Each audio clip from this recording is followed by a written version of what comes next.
आज हम लोग रीवा मेन सिटी, जहां से राजन शुक्ल जी विधायक रहे हैं, मंत्री रहे हैं कई सालों से, उस सीट पर चर्चा करने वाले हैं।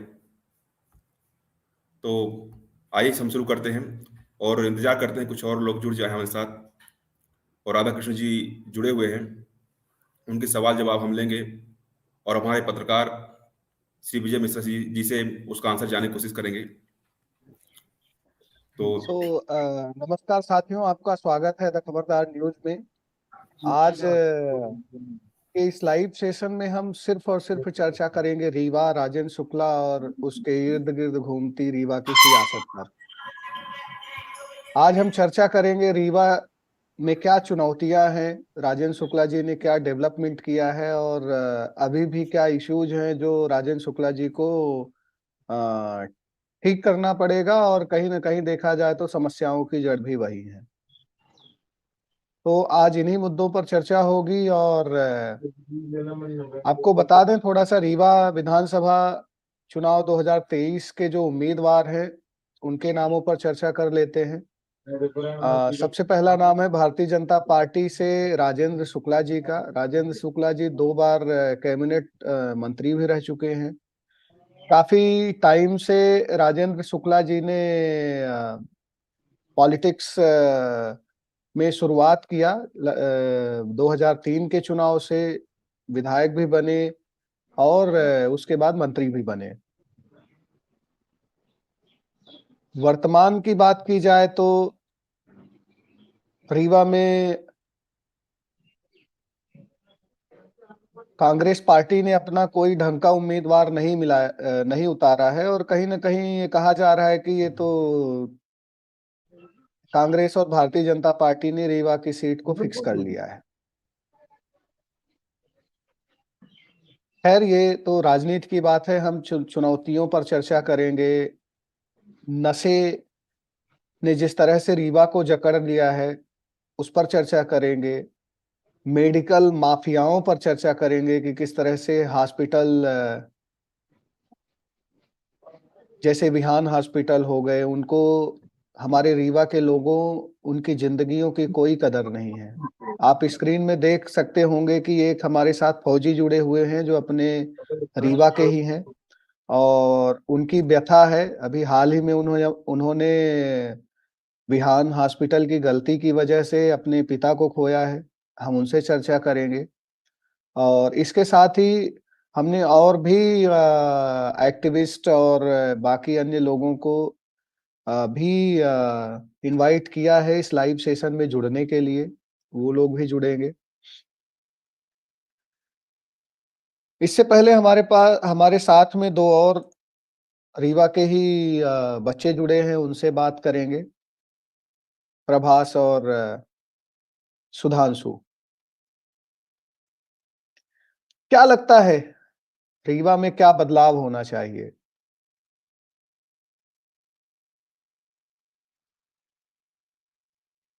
प्रभास, तुम म्यूट हो। अगर बात कर रहे हो तो तुम म्यूट हो, अनम्यूट कर लो अपने आप को। जी, रीवा में जब से राजन शुक्ल जी विधायक बने हैं तो काम बहुत सारा किए हैं, लेकिन अभी बहुत सारा काम किया जाना बाकी है। सबसे बड़ा मुद्दा तो यही है जो आपने कुछ देर पहले कहा कि कोरेक्स का मुद्दा है, जो बहुत तेजी से फैल रहा और चल रहा है कि जिससे बहुत सारे युवा ग्रसित हैं, बहुत सारे युवा ग्रसित हैं कोरेक्स से। और रोजगार सबसे बड़ा मुद्दा है ही कि रीवा के ही लोग, रीवा शहर में ही जहाँ सबसे ज्यादा अपॉर्चुनिटी होनी चाहिए वहां पर नहीं मिल रही लोगों को। गांव के लोगों को क्या कहना। तो रोजगार बहुत बड़ा मुद्दा है और बहुत सारे डेवलपमेंट काम किए जाने बाकी हैं। बहुत कॉलेज नहीं है रीवा में, शिक्षा व्यवस्था शिक्षा के क्षेत्र में भी रीवा बहुत ज्यादा जी खास नहीं है। हमारे साथ जुड़ चुके हैं बीके माला जी। और बीके माला जी, आपका स्वागत है द खबरदार न्यूज में। आपको हमारी आवाज आ रही है? आप हमको सुन पा रहे हैं BK Mala ji?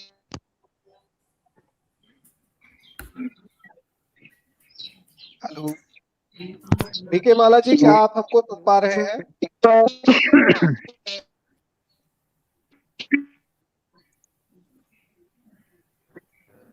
It's 1:11 p.m. BK माला जी हमको सुन पा रहे हैं क्या? जी जी नमस्कार। नमस्कार, आपकी आवाज थोड़ा स्लो आ रही है। जी नमस्कार, मैं एमपी रीवा से बीके माला एडवोकेट बोल रहा हूँ। माला जी, क्या समस्याएं हैं रीवा में और कौन है रीवा के समस्याओं की जड़? हेलो। हेलो। हाँ जी नमस्कार।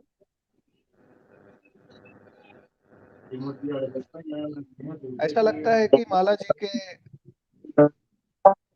बीके माला जी का नेटवर्क थोड़ा सही नहीं है, इस वजह से वो हमको अच्छे से सुन नहीं पा रहे हैं। तब तक मैं कोशिश करूंगा कि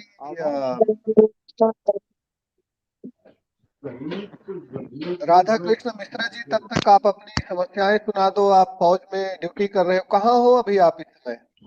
जय हिंद दोस्तों, मेरा नाम राधा कृष्ण मिश्रा है।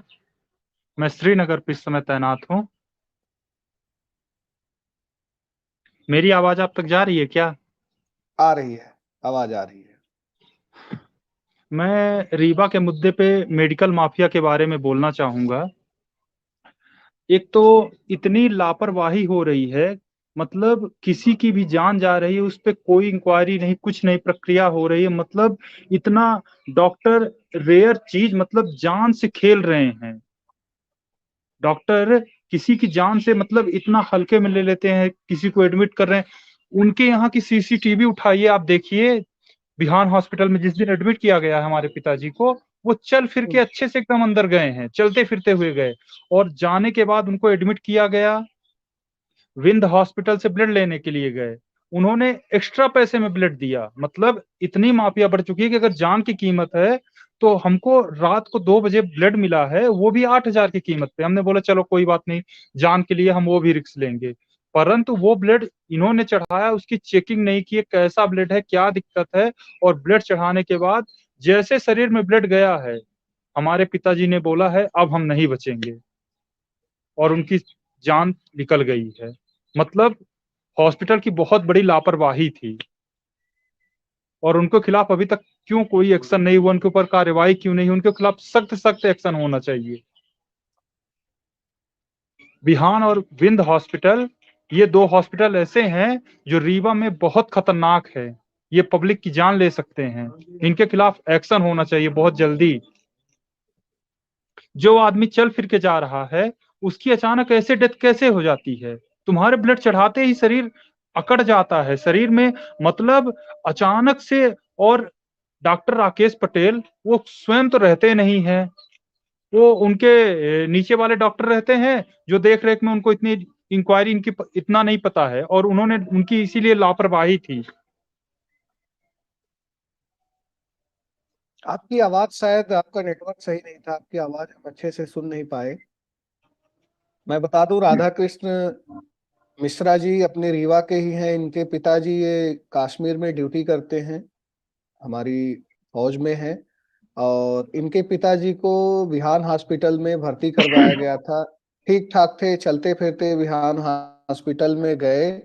और उसके बाद शायद ऐसी शंका जताई जा रही है कि जो ब्लड चढ़ाया जा रहा था वो सेम ग्रुप का नहीं था, उसमें कुछ दिक्कत थी। राधा कृष्ण ये भी बता रहे थे कि किस तरह से जैसे ही उन लोगों ने ब्लड चढ़ाना शुरू किया, वैसे ही इनके पिता की बॉडी रिस्पॉन्ड कर रही थी गलत तरीके से।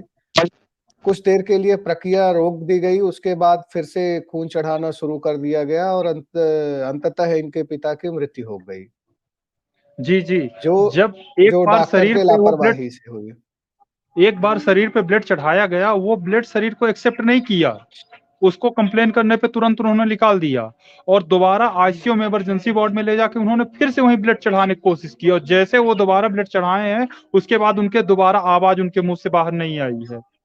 उन्होंने ब्लड से इतनी बड़ी लापरवाही की, आखिर उनको सोचना चाहिए कि किसी की जान जा सकती है इसके कारण से, कितनी बड़ी हानि हो सकती है किसी के घर परिवार, हमारा सब कुछ उसके कारण चला गया, ये डॉक्टर की लापरवाही के कारण।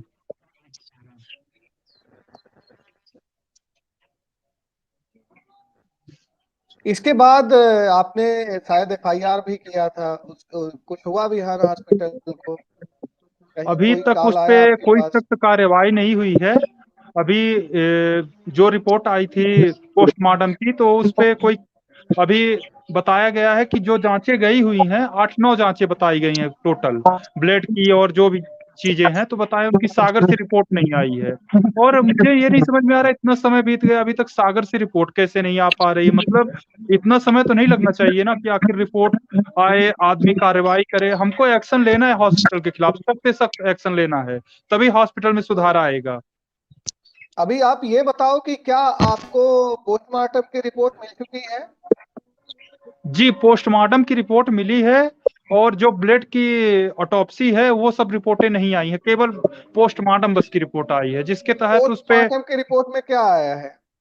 उस पे कुछ नहीं आया है। और उस पे तो कुछ समझ नहीं आ रहा, तो डॉक्टर को तो बताना चाहिए किस कारण से जान गई, किस कारण विद्रोह है। डॉक्टर खुद नहीं बता रहे हैं। हमारे घर हम प्रेजेंट नहीं थे वहां पे, हमारे घर वालों ने पूछा, हमारी फैमिली ने पूछा, हमारे रिश्तेदारों जो भी वहां पे प्रेजेंट थे उन्होंने पूछा कि आखिर जान किस कारण से गई है। कुछ डॉक्टर नहीं बता पा रहे हैं। आखिर आपके यहाँ हॉस्पिटल में इलाज चल रहा था, तो आपकी जवाबदारी है पेशेंट की। और अच्छे खासे कोई उनको बीमारी नहीं थी, सिर्फ कमजोरी कोई महसूस हो बीमारी रही नहीं थी, थी और आपके यहाँ फीवर चल था। फिर के गए हैं वो। वहां का सीसीटीवी कैमरा उठाइए, वो चलते फिरते वहां पे गए हैं, और अचानक ऐसे कैसे हो गया। पोस्टमार्टम रिपोर्ट भी देने में शायद संजय गांधी के हॉस्पिटल के डॉक्टर मना कर रहे थे कि आपको जब डॉक्टर ने बोल दिया कि नेचुरल मौत हुई है बिहान हॉस्पिटल में डॉक्टर ने, तो आपको क्यों पोस्टमार्टम जी करवाना है? जी जी जी, बिल्कुल सही बात आपने बताया। संजय गांधी पे उन्होंने इसके लिए मना कर रहे थे, बोले पोस्टमार्टम आप क्यों करवाओगे, जब डॉक्टर बोल दिए हैं डेट, तो आप किस लिए करवा रहे हो। मतलब ये तक स्थित है कि वहां पे हमारे बोलने के बाद भी नहीं सुनवाई हो रही थी। अभी क्या लगता है आपको, रीवा से आपको न्याय मिल जाएगा कि रीवा में ये सब खेल चलता रहेगा, लोगों की जिंदगी, रीवा के लोग मरते रहेंगे? आप जैसे फौजी के, आपने कभी सोचा नहीं होगा कि आप ड्यूटी में जा रहे हैं और वापस जब कभी आएंगे तो अपने पिता से आपकी मुलाकात नहीं हो पाएगी? हमारी आत्मा भर जाती जब ऐसा चीज हम सोचते हैं कि हम जाएंगे तो वो नहीं मिलेंगे, तो आदमी को अंदर से तोड़ देता है पूरा। घर परिवार बहुत मजबूत करता है, वो पूरा तोड़ देता है। और जहां तक आपने बोला रीवा के बारे में, रीवा के बारे में बोला जाता है कि सुधार होगा, परंतु हो नहीं पाता है। केवल कहने के लिए बातें होती है कि हाँ इस बार होगा, ये सुधार होगा। और जो ये मेडिकल माफिया है ना, जैसे कि हमने सुना है कि जो डॉक्टर राकेश पटेल हैं, वो स्वयं संजय गांधी हॉस्पिटल में डॉक्टर हैं। तो हमको न्याय मिलेगा कि नहीं मिलेगा, हमको मुश्किल लग रहा है, क्योंकि वो रीवा के संजय गांधी में डॉक्टर है। तो ये हमको बहुत चुनौतीपूर्ण काम लग रहा है कि वो हमारी मदद होने देंगे, अथवा रीवा में हमारी मदद होगी। मदद हो नहीं पा रही, जहां तक अभी हमने कोशिश की है कोई मदद नहीं हो पाई है। जो चीज सच्चाई है, सच्चाई बाहर नहीं आ पा रही है। क्या लगता है इसके पीछे कौन है? क्या इसके पीछे सिर्फ डॉक्टर या कुर्ता सफेद कपड़ा पहने नेता लोग भी हैं जो रीवा को माफियाओं जैसे चला रहे हैं? जी जी, बिल्कुल सही बोल रहे हैं। ऐसे ही चल रहा है इस समय पे, ऐसी स्थिति इस समय हो रखी है। आप देश में देश की सेवा करते हैं, क्या कभी यहाँ के पुलिस वालों का फोन आपके पास आया जहाँ पे आपने एफआईआर किया था कि हमने जांच की है, ये हमने अपनी जांच में पाया, कहाँ तक आपकी जांच पहुंची?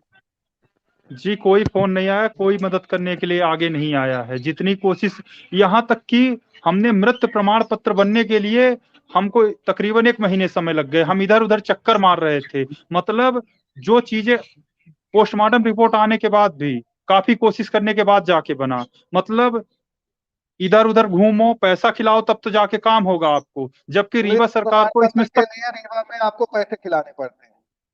जी, ये सख्त एक्शन होना चाहिए कि इसके खिलाफ सख्त कार्रवाई होना चाहिए। किसी को ऐसे चीज के लिए तुरंत उस पे कार्रवाई होना चाहिए, परंतु ऐसा नहीं है। रीवा में पूरी माफिया हो रखी सख्त है। कार्यवाही करेगा कौन? यदि जो नेता है जिनको ये ठीक करना है, जो प्रशासनिक अधिकारी हैं, वही बोलते हैं कि नहीं ये बहुत बड़ा आदमी है राकेश पटेल डॉक्टर, आप इसके खिलाफ कुछ नहीं कर सकते, तो कहीं ना कहीं एक सामान्य आदमी का मनोबल टूट जाता है। जी जी, प्रॉब्लम यही है ना कि जो खुद जिनको बोलना चाहिए कि हाँ एक्शन होगा, कार्रवाई होगा, खुद मिले हुए हैं राकेश पटेल से ना।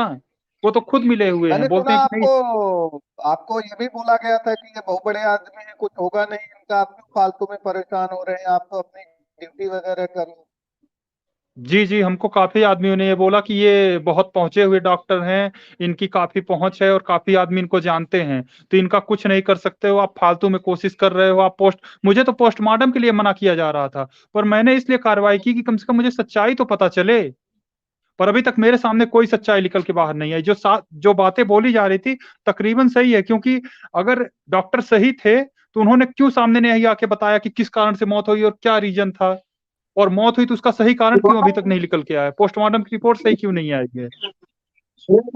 बीके माला जी रीवा में ही रहते हैं और मैं बीके माला जी से अनुरोध जी करूंगा नमस्कार। कि थोड़ा इस पर प्रयास करें। नमस्कार, आपका स्वागत है द खबरदार न्यूज में।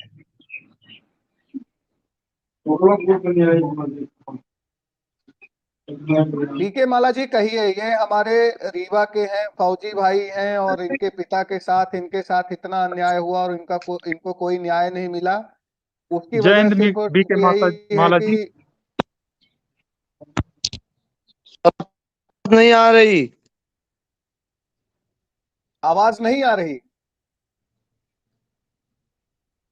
आवाज नहीं आ रही सर आपकी। हम आपकी आवाज आ रही है, हाँ, आप बोलिए। आपकी आवाज़ आ रही है, सही से आ रही है। आपकी आवाज कट कट के आ रही है सर। शायद आपके यहाँ नेटवर्क की समस्या है।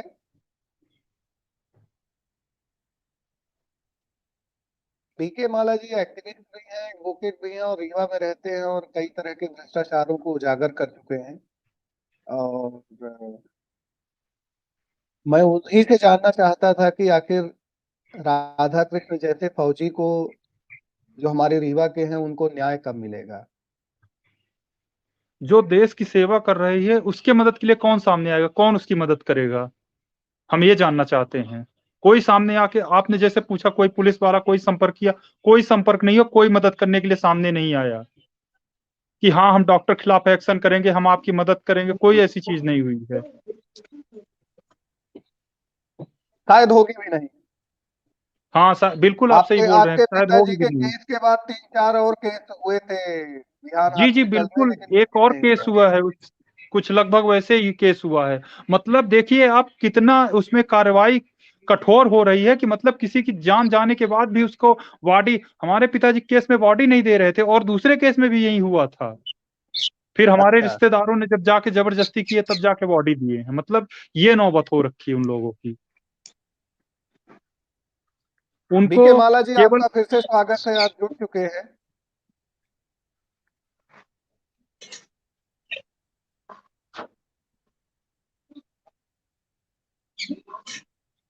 बीके माला जी कहिए, क्या आप हमको सुन पा रहे हैं?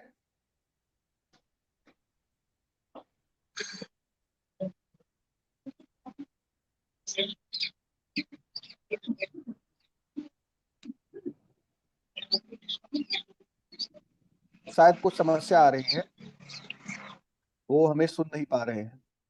जी, जी, जी। क्या क्या राधा कृष्ण, क्या लगता है आपको रीवा के भविष्य के बारे में? आप दूर बैठते हो, दूर रहते हो और देश दुनिया घूमते हो, क्या लगता है कभी रीवा में भी एक अच्छे गांधीवादी नेता जो होता है, जो क्षेत्र की जनता का ख्याल रखता है, जो क्षेत्र में सुख शांति और लॉ एंड ऑर्डर को ठीक करता है, क्या रीवा में यह चीजें सुधर पाएंगी या ऐसे ही लोग मरते रहेंगे अलग अलग तरीके से? कभी पुलिस की लापरवाही से, कभी डॉक्टर की लापरवाही से, कभी आपसी रंजिश की वजह से, और इन सबको पॉलिटिकल सपोर्ट मिलता रहेगा। देखिए, हमारे यहाँ सुधार नहीं, उसको और परेशान किया जाता है। जैसे कि मैं देख पाता हूँ कि मतलब इतना समाज में और देश में स्थिति बुरी हो जाती है कि मतलब जो जो बुरा रहता है उसके सब साथ देंगे पर अच्छे वाले का कोई नहीं देंगे। सुधार कहाँ से होगा जब अच्छे वाले को सामने आके सुधार करने की कोशिश करता है, उसको कोई साथ देगा तब सुधार होगा। एग्जैक्टली। बीके माला जी क्या कहेंगे रीवा की इस व्यवस्था के बारे में?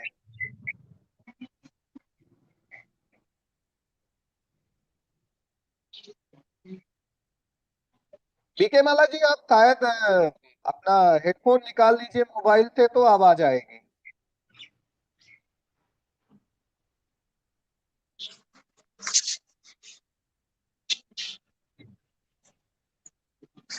तो दोस्तों, मेरे ख्याल से बीके माला जी से मैं जुड़ नहीं पा रहा हूँ, शायद उनका नेटवर्क सही नहीं है।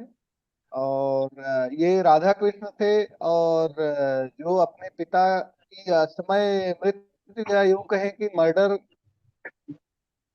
के लिए दोषियों को कार्यवाही, दोषियों के खिलाफ कार्यवाही हो, उनके खिलाफ ये न्याय मांग रहे हैं। ये इकलौते बेटे हैं अपने माता पिता के, और फौज में नौकरी करते हैं, तो obvious सी बात है कि ये लड़ने के लिए नहीं आ सकते। तो ये रीवा के जो अपने आप को देशभक्त समझते हैं, जो अपने आप को कहते हैं कि पॉलिटिक्स जाति धर्म और इन सब चीजों के लिए नहीं, साफ सुथरी पॉलिटिक्स होनी चाहिए।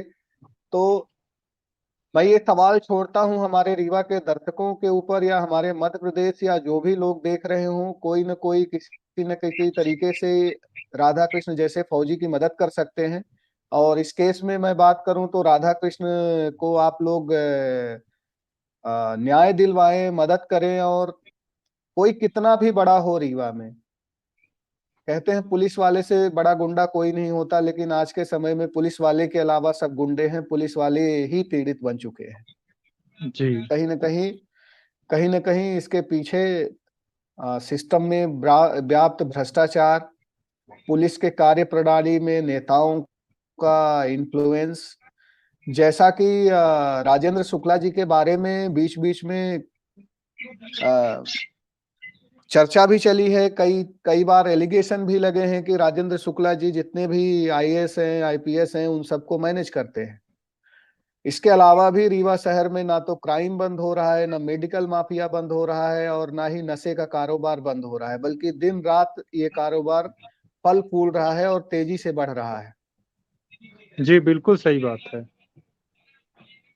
जितने भी हॉस्पिटल हैं, सब बड़े हॉस्पिटल्स हैं, अच्छी बिल्डिंग बन गई है, पता नहीं कहाँ से इतना पैसा आया। कहा गया है, कहा जाता है कि राकेश पटेल जैसे डॉक्टर रीवा के सबसे महंगे डॉक्टर हैं। हाँ हाँ, बिल्कुल सही बात है आपकी। सबसे महंगे डॉक्टर हैं और सबसे धनाढ्य डॉक्टर हैं, फिर भी उनको एक फौजी पिता जैसे फौजी जैसे व्यक्ति के पिता की जान लेनी पड़ रही है अपना हॉस्पिटल चलाने के लिए। ये बेहद शर्म की बात है। ये मैं नहीं कह रहा हूँ, ये राधा कृष्ण जी कह रहे हैं। ये एक फौजी का जी दर्द जी, है जो हम सबको समझना चाहिए। मुझे रीवा रीवा की में जनता से अपील है कि सब कोई आए सामने और मेरी मदद करें। इस पे जो डॉक्टर की गलती है उसको सामने लाएं और डॉक्टर के खिलाफ सख्त से सख्त कार्रवाई करें। रीवा की क्या जनता से आपको अपील है। लगता है कि वर्तमान व्यवस्था में जो सरकारी व्यवस्था बनी हुई है, जो सरकारी सिस्टम बना हुआ है, उसमें कभी भी आप जैसे व्यक्ति को न्याय मिल पाएगा? आप तो रीवा में भी नहीं है, कैसे लड़ेंगे?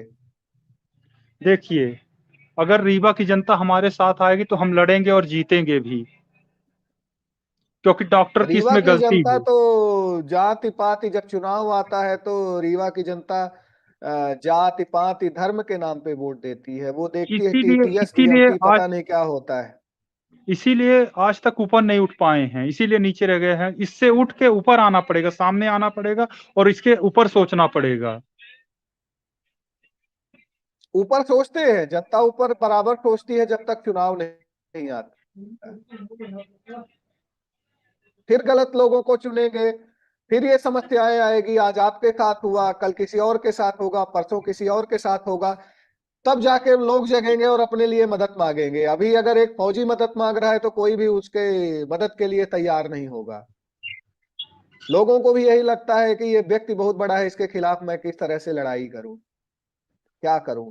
और सबसे बड़ी जी समस्या सही यह है बात कि है। जो नेतृत्व है, अगर अगर बात की जाए, हम रीवा की सियासत की बात कर रहे हैं, तो रीवा के सियासत के सबसे बड़े किरदार हैं राजेंद्र शुक्ला जी। आज वो हाँ जिस तरह से एक्सपैंड कर रहे हैं, हर रीवा की हर विधानसभा में, विंध्य की हर विधानसभा में उनका प्रभाव बढ़ रहा है। ऐसे में यदि ये इस तरह के अनैतिक कार्य बंद नहीं हुए, उनके नाक के नीचे अगर कोरेक्स का धंधा हो रहा है, रीवा में पुलिस स्टेशन के जस्ट बाजू में कोरेक्स और मेडिकल ड्रग्स, जो बच्चे आज के समय में 12 साल से लेके 22 साल 24 साल तक के हमारे यंग रीवा के लड़के इसका सेवन कर रहे हैं, जिंदगी बर्बाद कर रहे हैं, मर रहे हैं, दूसरों को मार रहे हैं, अलग अलग अनैतिक कार्य हो रहे हैं। ये सब पता होते हुए ही भी पुलिस क्यों नाकामयाब है? और फिर जो उस पुलिस को निर्देश दे रहे हैं, जिनका इन्फ्लुएंस है उस पुलिस वाले के अंदर, उसको क्यों ठीक नहीं कर पा रहे हैं? या कहीं ऐसा तो नहीं है कि ये सब भी लिप्त हैं और एक तरह से देखा जाए तो सफेद पोश, सफेद कपड़ा पहन के पब्लिक के सामने घूमते हैं, पर अंदर से कुछ और है। जी, आपकी बात सही है, बिल्कुल आपकी सत्य वचन है। बीके माला जी, क्या आप सुन पा रहे हैं हमें?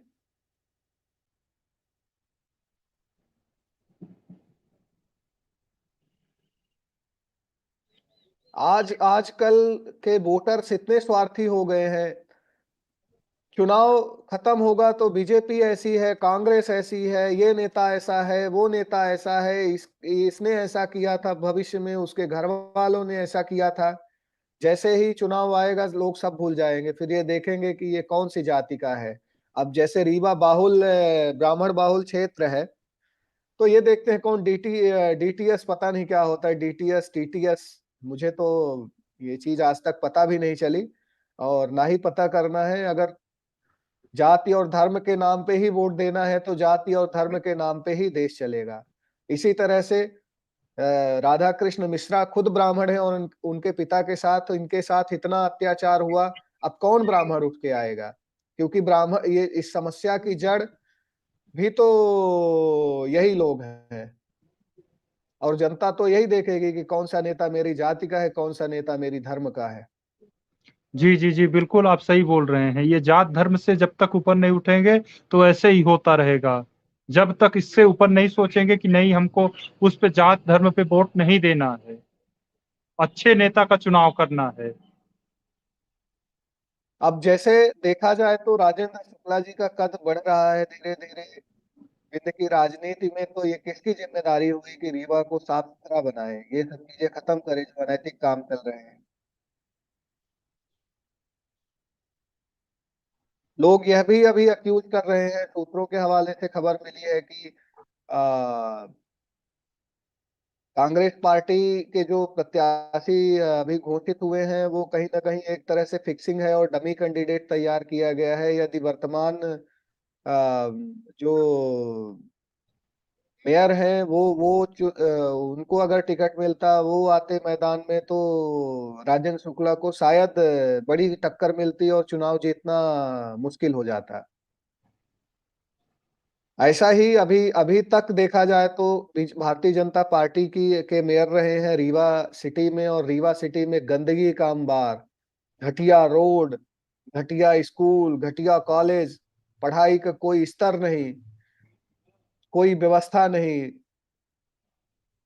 इस तरह से आप रीवा के बाहर बाहर निकल जाओ तो रीवा खूबसूरत लगता है, अगर आप अंदर घुस जाओ तो आपकी हालत खराब हो जाएगी। चार पहिया वाहन से आप घुस जाओ तो आपको रीवा की गलियों में जहां लोग रहते हैं आपको समझ में आएगा कि इन लोगों की जिंदगी गांव से बदतर है।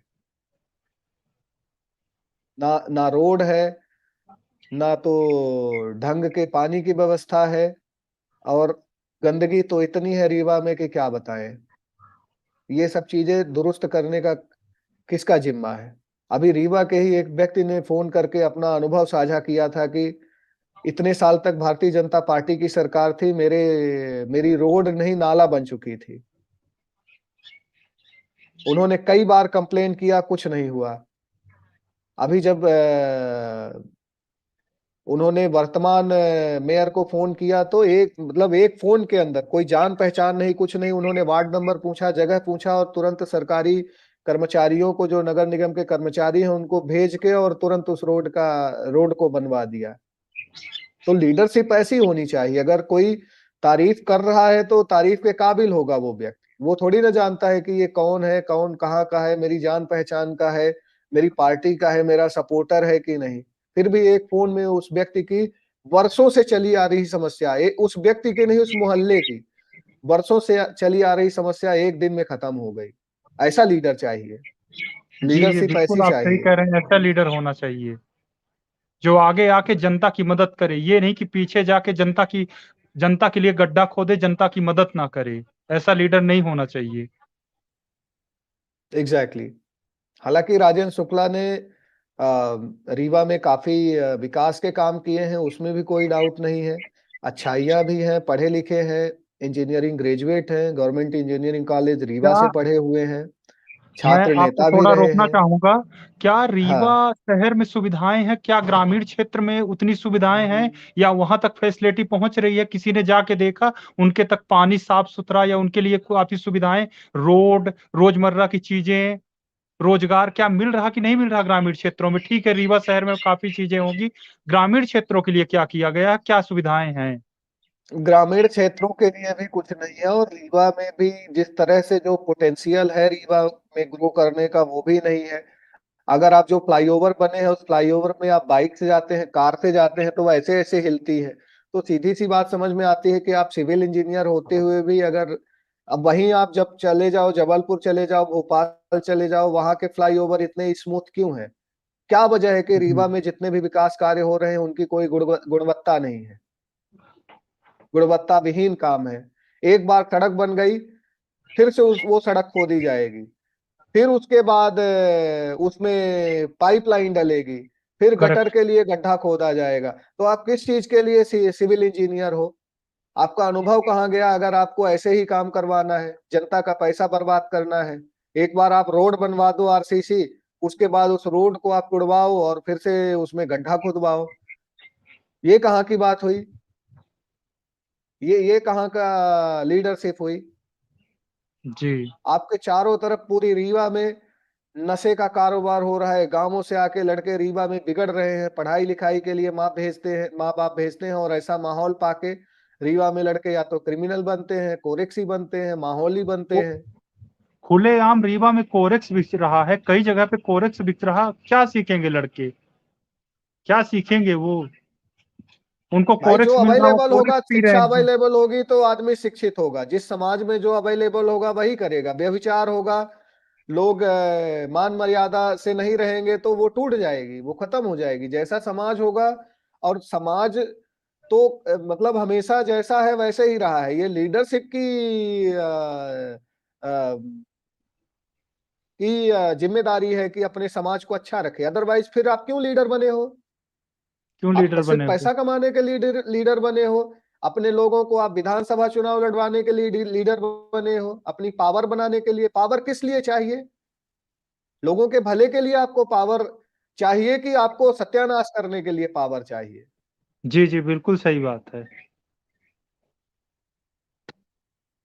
कहाँ जाएं रीवा के लोग? जो इलाहाबाद के आसपास हैं वो कभी रीवा भटकना नहीं चाहते। इसके साथ ही अभी स्क्रीन में जो पिक्चर चल रही है ये कांग्रेस पार्टी के प्रत्याशी हैं, और इन्हीं के बारे में जनता कह रही है कि इनको एजेंडा में उतारा गया है। इनका राजनीति में कभी बहुत ज्यादा सक्रिय नहीं रहे, जनता के बीच में नहीं रहे, और ऐसा कुछ अभी तक के राजनीतिक जीवन में ये नहीं कर पाए कि कहा जाए कि ये एक अच्छे लीडर है, और राजेंद्र शुक्ला जैसे बड़े कद्दावर नेता के सामने टिक पाएंगे। तो सीधा सा मतलब सीधा सा जनता का कहना है कि राजेंद्र शुक्ला का चुनाव तो निकल ही जाएगा, क्योंकि उनको कोई कंपटीशन नहीं है। शायद सिद्धार्थ तिवारी की बुआ कांग्रेस से चुनाव लड़ती तो कविता पांडे जी, तो हो सकता है कि राजेंद्र शुक्ला को चुनाव जीतना भारी पड़ जाता, और कहीं ना कहीं इसी वजह से अपनी पहचान,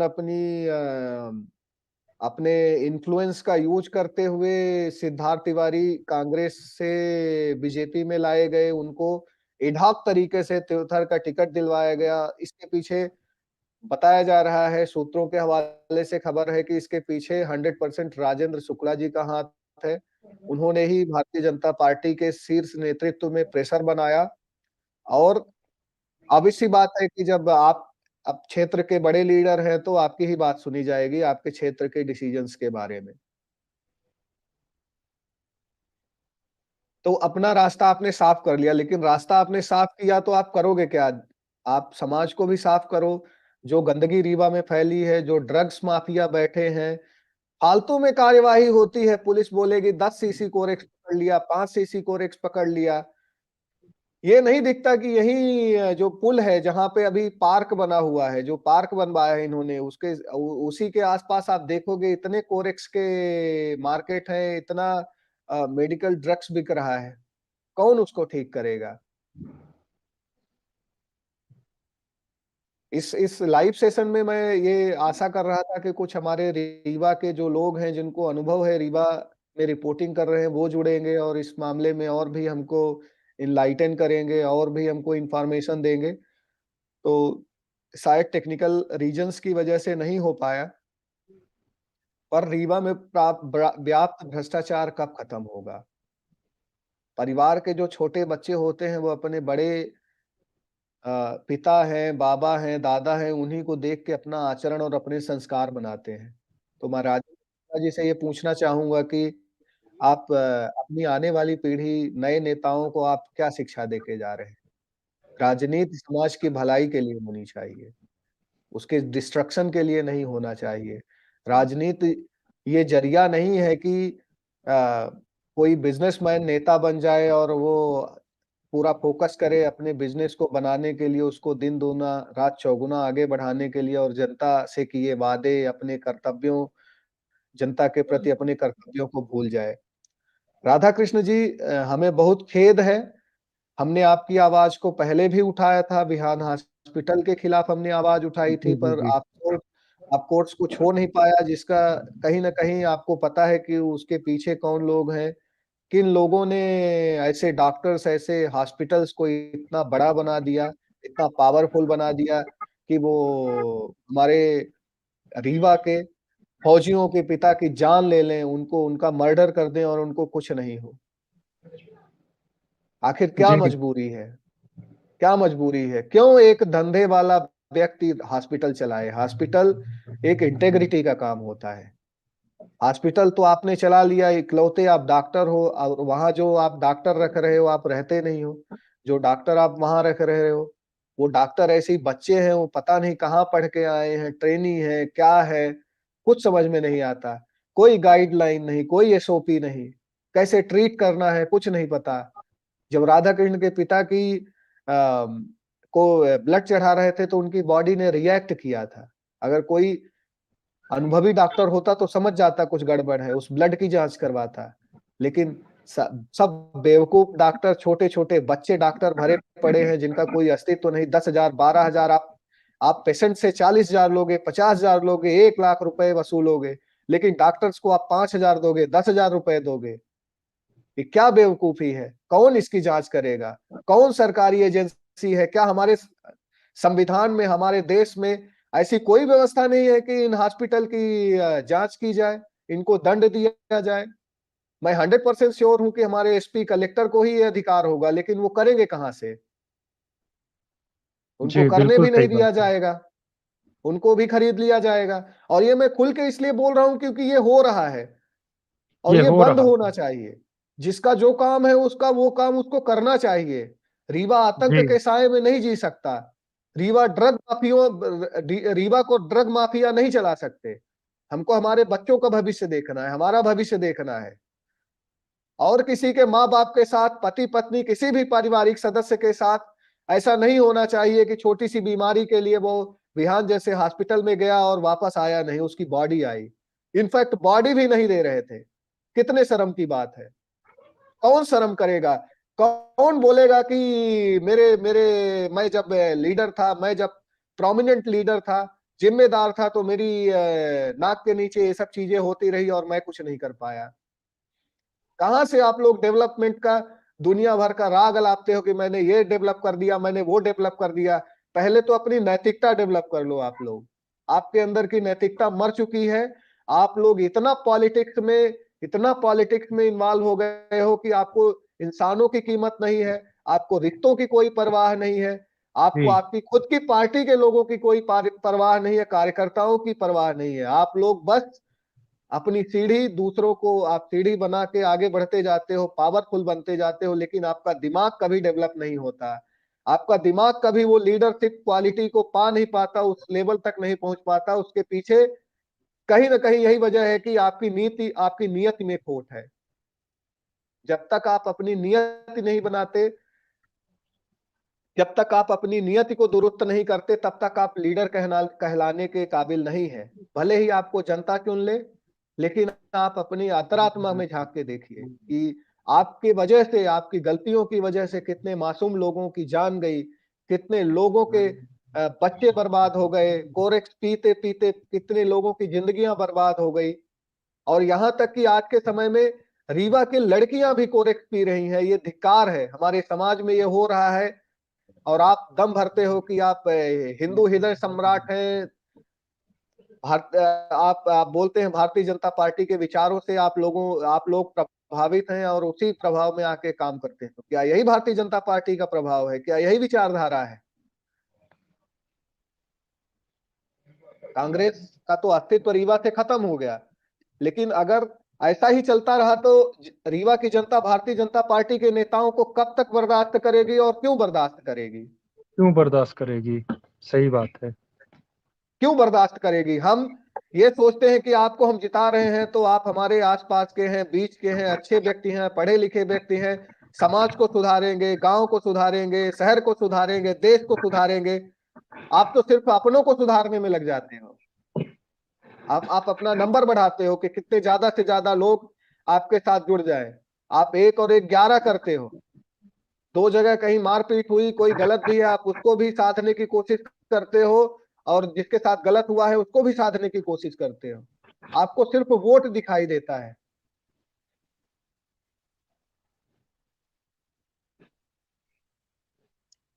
गुड आफ्टरनून सर। मैं आप लोगों से एक बात रखना चाहूंगा। रीवा में अगर मेडिकल की बात की जाए तो मैंने बहुत से हॉस्पिटलों में देखा है कि जो डॉक्टर्स होते हैं वो क्या करते हैं कि अपना काम निकालने के लिए जो 12th पास लड़कियां हैं या कोई डिप्लोमा कर रहे हैं लड़के हैं अलग स्ट्रीम से, ना कि मेडिकल फील्ड से, है ना, उनको भी रखा जाता है हॉस्पिटलों में, है ना। मैं अभी पिछले साल अपनी माता जी को लेके गया था हॉस्पिटल में। उसमें से 11th क्लास की लड़की क्या की, उसको 5,000 रुपए में रख लिए हॉस्पिटल में। बिहान हॉस्पिटल की बात कर रहा हूँ मैं, है ना।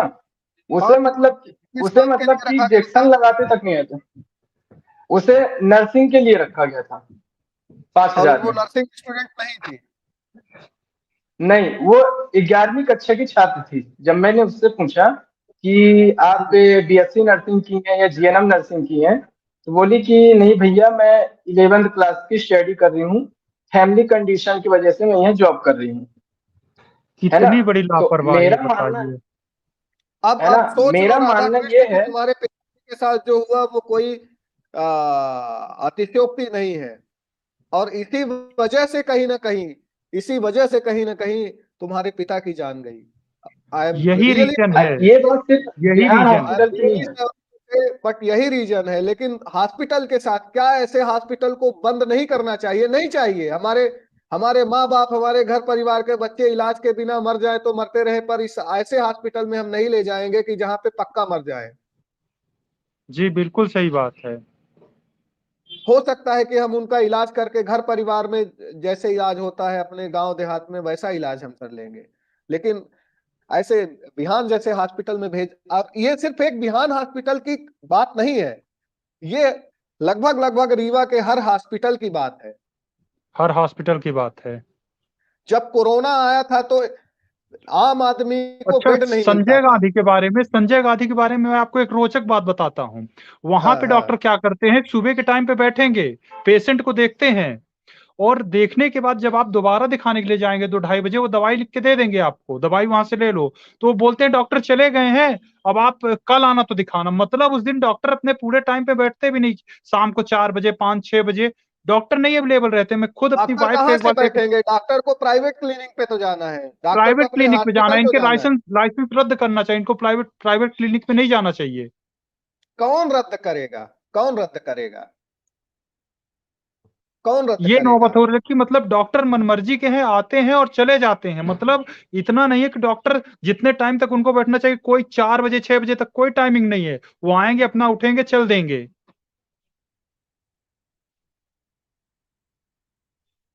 हालत खराब है। और यदि हमारे नेता बोलते हैं हमने ये कर दिया, हमने वो कर दिया, तो आपने कुछ नहीं किया।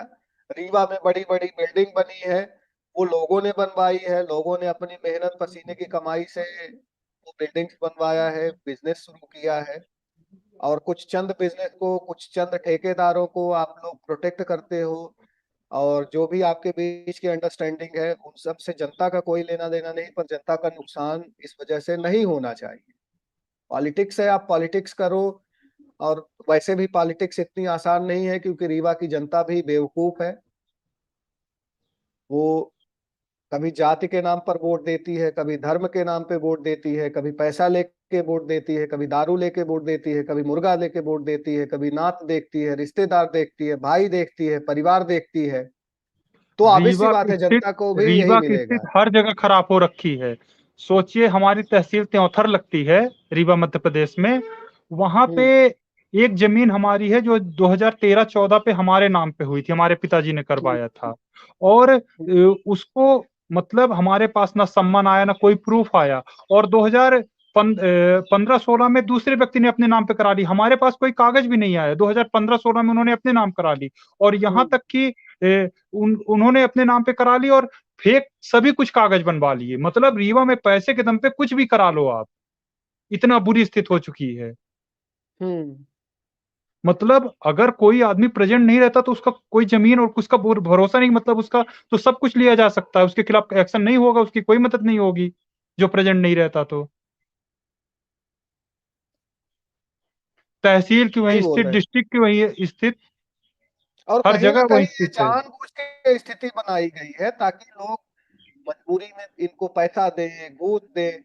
आखिर जमीन कैसे किसी दूसरे के नाम पे हो सकती है? यदि आपके नाम वही पे है हमको जमीन, आपके नाम पे पेपर है, तो बिना किसी प्रोसेस के, बिना किसी प्रॉपर गाइडलाइन के ये कैसे हो सकती है? और उस व्यक्ति को सजा क्यों नहीं दी गई? उस व्यक्ति को के ऊपर जुर्माना या उसको सस्पेंड क्यों नहीं किया जिसने ये गलती की? ऊपर जी। आपसे इतने सालों से आपका काम नहीं हुआ, तो ये तो शर्म की बात है। कितना टाइम आपने दिया होगा, कितने दिन दिए होंगे आपने अपनी छुट्टी में ये काम सुधारने के लिए? अरे कई बार हमने इसके लिए समय दिया, अभी तक कोई एक्शन नहीं हुआ, कोई मदद नहीं हुआ है।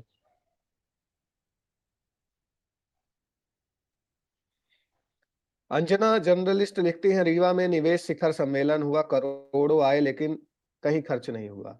वो सब स्टंटबाजी थी, फालतू में सरकार का पैसा खर्च हुआ, अपने घर से तो किसी को लगाना नहीं है।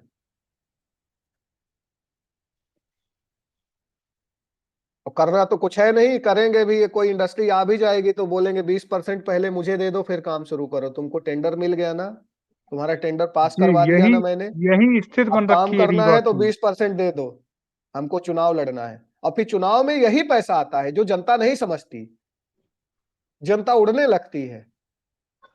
पैसा तो यही आता है ना, जो ये पुलिया घटिया बनी, जो घटिया सड़क निर्माण हुआ, 3 बार एक एक काम को 3 बार करवाया जा रहा है, बार बार कई बहानों से पैसा निकाला जा रहा है।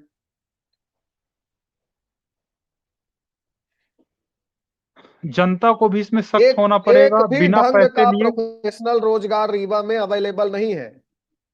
मैं कैसे कहूं कि रीवा विकसित है?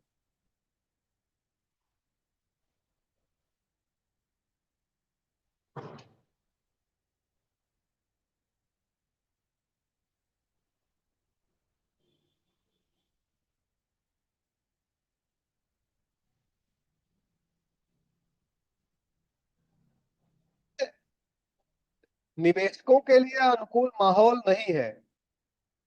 बिल्कुल भी सही बात है। बुनियादी ढांचों के साथ में जो इंसान है वो भी सही नहीं है।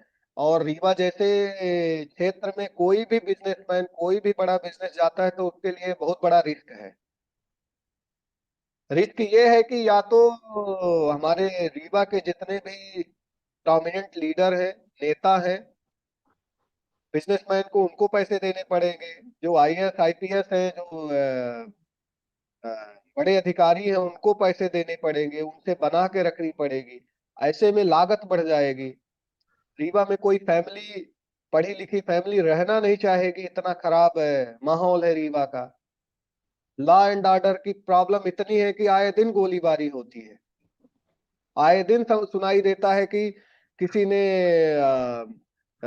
एक 12 साल के बच्चे को गोली मार दी, और दिखावे के लिए सिर्फ उसकी बाउंड्री गिरा दी जाती है, कोई कार्यवाही नहीं होती।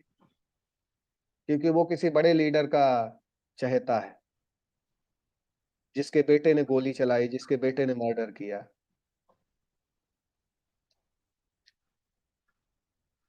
सरकार की नीतियों में अनिश्चितता, एग्जैक्टली वही बात हो रही कि यदि बिजनेसमैन को ये पता है कि इस क्षेत्र में तो काम करना डिफिकल्ट है, प्रोफेशनली काम नहीं कर सकते, तो कोई भी बड़ी कंपनी, कोई भी एमएनसी रीवा जैसी जगहों में नहीं आना चाहेगी।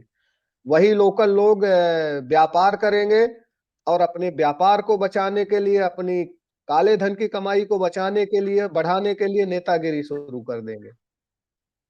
पहले छोटे मोटे नेताओं को खरीदेंगे, सपोर्टर्स को खरीदेंगे, मीडिया को खरीदेंगे, माहौल दिखाएंगे और चुनाव जीत जाएंगे।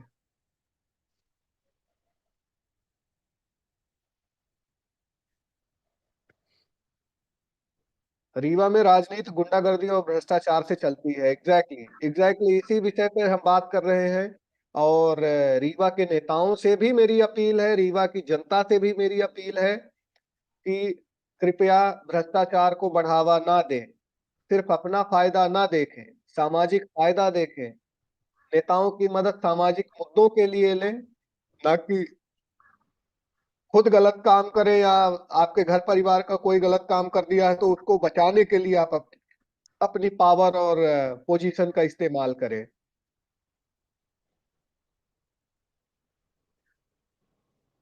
लाइव हम राधा कृष्ण, हमसे लाइव जुड़ने के लिए आपका धन्यवाद। हो सकता है कि भविष्य में हम फिर से आपके साथ एक अलग सेशन करें और कोशिश करेंगे कि हम रीवा से किसी प्रोमिनेंट व्यक्ति को ऐड करें जो आपकी मदद भी कर सके और विहान हॉस्पिटल जैसे हॉस्पिटल को कम से कम थोड़ा सा तो एहसास हो कि वो क्या कर रहे हैं। वहां पे ढंग के डॉक्टर की, जो एलिजिबल डॉक्टर है उनकी नियुक्ति की जाए, वहां देखा जाए समय विधान समय। और विंध्य हॉस्पिटल। विंध्या हॉस्पिटल, मतलब रीवा में जितने भी हॉस्पिटल है कुल मिला के वहां पे यही अनप्रोफेशनलिज्म चरम पर है। जैसा कि जी अभी हमारे साथी मनीष ने बताया कि किस तरह से 10वीं 11वीं के बच्चे वहां जाके डॉक्टर बनते हैं और इंजेक्शन लगाते हैं, और इसकी वजह से कहीं ना कहीं अपने परिजनों को अपनी जान देनी पड़ती है। जी ये हमारी लापरवाहियों का नतीजा है कि हमारे माता पिता को हमारे इस तरह के घटिया रीवा के लिए जान देना पड़ रहा है। जी जी बिल्कुल सही बात है। उनकी जनरेशन ने कभी पैसा लेके वोट नहीं दिया, तभी हम लोग आज यहाँ तक पहुंच पाए हैं। ये डिफरेंस हमारे समाज को ये समझना चाहिए। अगर उन लोगों ने भी, हमारे भी बुजुर्गों ने पैसा लेके हमारा सौदा कर दिया होता, हमारे भविष्य का सौदा कर दिया होता और पैसे लेके वोट दिए होते, पावरफुल व्यक्ति को देख के, सही व्यक्ति को ना देख के वोट दिए होते, जाति और धर्म की राजनीति किए होते, तो आज हम यहाँ नहीं बैठे होते। जी तो ये लोगों का कर्तव्य है कि ऐसा मत समझो आप कि आज आपकी पहचान है किसी से, अब मैं उसको वोट दे रहा हूं, मुझे क्या फर्क पड़ता है, मेरा तो भविष्य ठीक ही रहेगा क्योंकि मेरी तो जान पहचान है, मैं तो थोड़ा सा हूँ, पावरफुल लोगों के कांटेक्ट में हूं, मैं अपना काम करवा लूंगा। ऐसा कभी मत सोचो। आप अपने आने वाली पीढ़ियों के बारे में सोचो। ये आपका घर है, रीवा आपका घर है। कैसा रीवा आप अपने भविष्य को देना चाहते हैं वो देखो आप।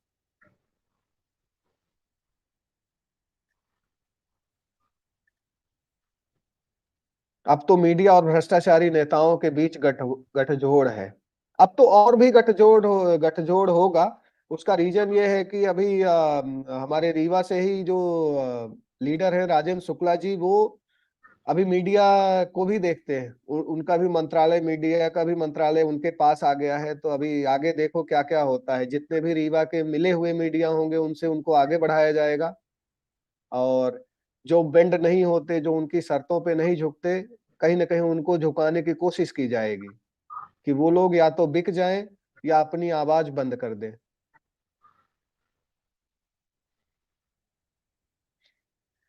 काश ऐसे ही लाइव डिस्कशन होते रहते तो सच्चाई पता चल जाती नेताओं की सच्चाई जनता को ऑलरेडी पता है।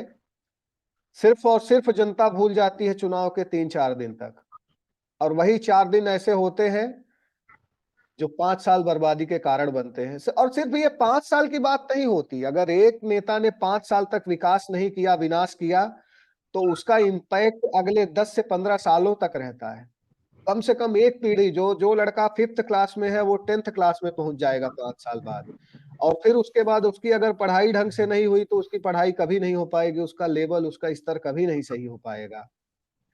5 साल में अगर 12 साल का एक लड़का कोरेक्स का आदी हो गया तो 5 साल में हो सकता है कि उसकी जान ही ना रहे, जान रहेगी भी तो वो खून की उल्टियां करेगा, उसका जी लीवर डैमेज हो चुका होगा। इसलिए आप लोग ये 500 1000 रुपए, अपनी जान पहचान, इन सब मुद्दों पे प्लीज वोट मत दो। हमारा काम है आपको कहना, आपसे विनती करना, आपको समझाना। आपको समझ में नहीं आएगा तो भी हम लोग आपके पास खड़े रहेंगे, हम जैसे मीडिया, कि जब आपको मुसीबत आए तो हम आपकी आवाज बने। पर जब मुसीबतों की जड़ आप ही बनोगे तो फिर मीडिया भी क्या कर पाएगा? ना मीडिया कुछ कर पाएगा, ना कोर्ट कुछ कर पाएगा, ना कोई कुछ कर पाएगा। करना आपको ही है। हमें ये राधा पूछना था कृष्ण जी कि हमसे जो, हाँ बोलिए। राजन शुक्ला जी वही रीवा पे रहते हैं, तो क्या ये मेडिकल माफिया कोरेक्स हो रहा है, जितने गलत काम रह रहे हैं वहीं पे वो प्रेजेंट है, तो बताते हैं कि रीवा के लिए बहुत अच्छे काम कर रहे हैं, तो क्या उन्होंने इसके बारे में कोई एक्शन नहीं लिया, कोई मदद नहीं किया? अभी आपने बताया कि मीडिया भी उन्हीं के अंडर पे आ गया, तो मतलब मीडिया को खरीद लिए, जो मर्जी वो चलाएंगे, वो जो मर्जी होगा वही दिखाएंगे, क्योंकि अपनी बुराई तो वो कभी कोई दिखाता नहीं है, हमेशा अच्छा ही अभी दिखाएंगे। अभी आम आदमी पार्टी के नेता प्रमोद वर्मा है, उन्होंने राजेंद्र शुक्ला पे इल्जाम लगाया है, और उनके जो सहयोगी हैं जैसे केपी त्रिपाठी और बाकी लोग, उन नेताओं पे इल्जाम लगाया है कि इन लोगों ने मीडिया, मतलब चुनिंदा पत्रकारों को इन लोगों ने ढेर सारा अनैतिक तरीके से पैसा दिया है। हाँ, पैसा देने के तो बाद जो obvious सी बात है बोला कि जब जाएगा पैसा उन्हें को वही मिलेगा बोलना है। और जो पैसा लेगा वो तो नहीं बोलेगा। क्यों जी, बोलेगा वो?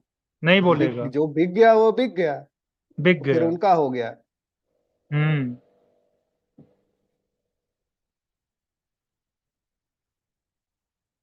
राधा कृष्ण जी धन्यवाद हमसे जुड़ने के लिए। अब इस लाइव जी सेशन को हम धन्यवाद। खत्म करेंगे जी और फिर से जुड़ेंगे हम, रीवा के जी ही जी मुद्दे पे बिल्कुल। जुड़ेंगे, सीधी के मुद्दे पे जुड़ेंगे, जी मध्य प्रदेश की इस चुनाव में हम कोशिश करेंगे कि हम जनता की आंख कान और नाक बने। अब जी। जनता कितना हमारे ऊपर भरोसा करती है, जनता किस तरह से खबरदार न्यूज ने सबको जागरूक होती सच्चाई है और कि सही उनकी जिम्मेदारी है।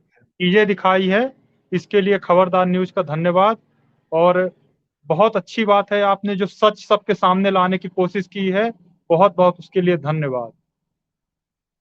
आपको भी धन्यवाद कि आप आए सामने और रीवा की इन कमियों में, इन भ्रष्टाचार में, और इस नंगी सच्चाई को आपने दिखाया। और मुझे दुख भी है, खेद भी है कि आपके साथ इतना बड़ा अन्याय हुआ हमारे रीवा में और हम आपकी मदद नहीं कर पाए। लड़ाई है, लड़ाई जारी रखेंगे और कोशिश करेंगे कि आपको न्याय मिले। कम से कम आप एक फौजी को तो रीवा न्याय दे ही सकता है। जी, जो जो जो उम्मीद तो यही आपने है। कीमत चुकाई है इस भ्रष्टाचार की, जो आपने कीमत चुकाई है विहान और विंध्या हॉस्पिटल जैसे बड़े हॉस्पिटल्स की लापरवाही की वजह से, वो वापस तो नहीं हो सकता, लेकिन उन लोगों को भी दर्द होना चाहिए। उन लोगों को दर्द भी होना समझ में चाहिए, आना सबक चाहिए उनको कि मिलना किसी चाहिए। किसी के माँ बाप ऐसे नहीं है।